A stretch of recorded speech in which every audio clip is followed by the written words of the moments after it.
सब बोलो विष्णु भगवान की जय। बोलो बृहस्पति देव की जय। नमस्कार दोस्तों, आप सभी का फिर एक बार स्वागत है। आज हम सुनेंगे बृहस्पतिवार की कथा। प्राचीन काल में एक ब्राह्मण रहता था। वह बहुत निर्धन था। उसके कोई संतान नहीं थी। उसकी स्त्री बहुत मलिनता के साथ रहती थी। वह स्नान न करती, किसी देवता का पूजन न करती। इससे ब्राह्मण देवता बड़े दुखी थे। बेचारे बहुत कुछ कहते थे, किंतु उसका कुछ परिणाम न निकला। भगवान की कृपा से ब्राह्मण की स्त्री के कन्या रूपी रत्न पैदा हुआ। कन्या बड़ी होने पर प्रातः स्नान करके विष्णु भगवान का जाप व बृहस्पतिवार का व्रत करने लगी। अपने पूजन पाठ को समाप्त करके विद्यालय जाती तो अपनी मुट्ठी में जौ भर के ले जाती और पाठशाला के मार्ग में डालती जाती। तब ये जौ स्वर्ण के जो जाते लौटते समय उनको बीन कर घर ले आती थी। एक दिन वह बालिका सूप में उस सोने के जौ को फटक कर साफ कर रही थी कि उसके पिता ने देख लिया और कहा, हे बेटी, सोने के जौ के लिए सोने का सूप होना चाहिए।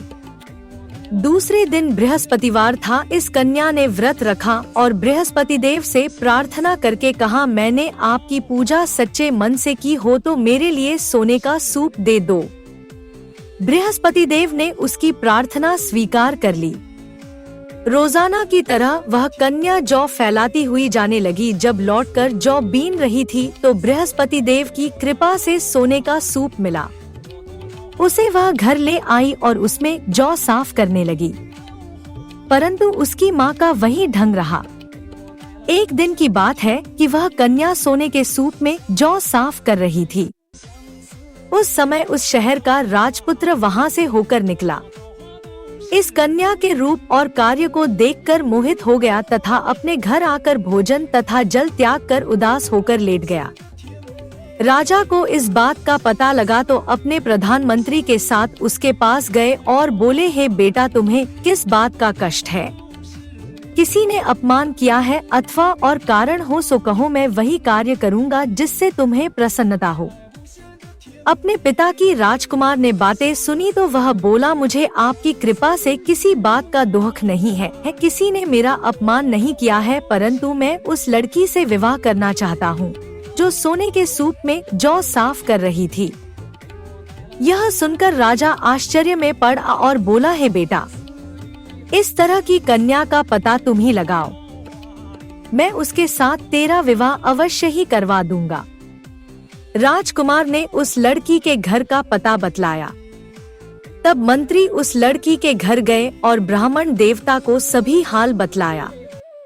ब्राह्मण देवता राजकुमार के साथ अपनी कन्या का विवाह करने के लिए तैयार हो गए तथा विधि विधान के अनुसार ब्राह्मण की कन्या का विवाह राजकुमार के साथ हो गया।